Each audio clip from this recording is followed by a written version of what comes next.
Учурга чейин окуучулар 2 окуу чейрегин коронавирус илдетине байланыштуу онлайн түрдө окушту. Мектептер алигиче балдарсыз бош бойдон калууда. Мугалимдер бул жакка келип, аралыктан балдар менен сабак өтүп жатышат. Мындай абал канчага чейин уланары алигиче белгисиз бойдон калууда. 2008-жылдан бери мугалимдик кесипти аркылап келе жаткан Ажар Иманалиева аралыктан окутуунун айрым жакшы жактары болгону менен окуучулар менен бет маңдай отуруп сабак берүүгө жетпесин айтат. Онлайн окуу окуучуларга эле эмес, айрым мугалимдер үчүн да кыйын болуп жаткандыгын кошумчалады. Мугалимдер жамааты бир канча кыйынчылыктарга туш келдик. Анткени бул кокустан башталды, дистанттык окутуу. Бирок ошого карабастан биздин мектептин мугалимдери көптөгөн ийгиликтерге жетишти деп айтсак болот. Анткени тез аранын ичинде жаңы онлайн платформаларга үйрөндүк.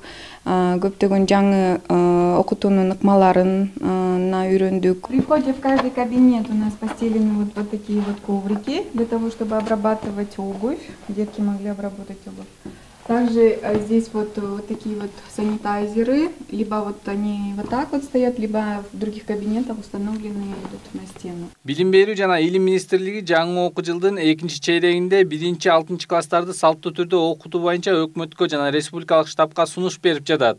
Эгерде мектептер 2-чи чейректе офлайн окууга өтө турган болсо, Бишкек шаарындагы 2300 окуучусу бар бул мектеп окуучуларды кабыл алууга даяр экендигин билдирди. Албетте, ошол иштелип чыккан алгоритм боюнча баардык 1-чи класстан 11-чи класска чейин окуучуларды кабыл алуу оор болуп калат. Ошондуктан эгерде башталышында 1-чи класстан 6-чы класска чейин окуучуларды кабыл ала турган болсок, анда окуучуларды жайгаштырсак болот, 2 группага бөлүп, 2 сменде окутуп кабыл алсак болот. Министрлик 2-чи чейректе салттуу түрдө окутуу боюнча атайын алгоритмдерди иштеп чыккан. Негизи 806 000 окуучу мектепке барышы күтүлүүдө. Ал эми жеке жана мамлекеттик бала-бакчаларга ата-энелер тарабынан талаптар түшө турган болсо, санитардык нормаларды сактоо менен иштөөгө уруксат берилген. Биз сунуштап атабыз санитайзер, ковриктер, анан жанакы ошо маскаларды ата-энеси алып берип, ошо түрдө сабакты баштайын деген ой пикирибиз болуп сунуштап атабыз. Кандай болот? Себеп бул бүгүнкү күндө биз 4-чү чейректе ушундай бүтүргөнбүз онлайн режимде.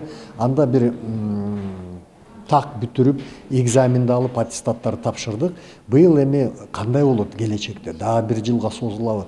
Ошо ийкемдүү графиктин негизинде так бир мектепте эгерде ушу оор күч операцияны токтотуп, калганын окуй берсин деген ой пикирде ушундай сунуш менен келатабыз. Билим берүү маселеси вице-премьер-министр Аида Исмаилованын жетекчилигинде өткөн жумушчу жыйында да каралды. Атка минерлер ар бир калктуу конуштагы эпидемиологиялык кырдаалды эске алып, мектептерди этап-этабы менен ачуу мүмкүнчүлүгүн талкуулашты. Исмаилова мектептер жана бала-бакчалар ачылганда абалдын ар кандай нукка бурулушуна даяр болуш керек экендигин айтты. Ошондой эле өкмөттүн облустардагы ыйгарым укуктуу өкүлдөрүнө, райондук мамлекеттик администрацияларга жана жергиликтүү өз алдынча башкаруу органдарына тез арада аймактагы эпидемиологиялык кырдаалды талдоону, эпидемияга каршы чараларды сактоо үчүн мектептердин жана бала-бакчалардын бардык жеке коргонуучу каражаттар менен камсыз болушун көзөмөлдөөнү тапшырды.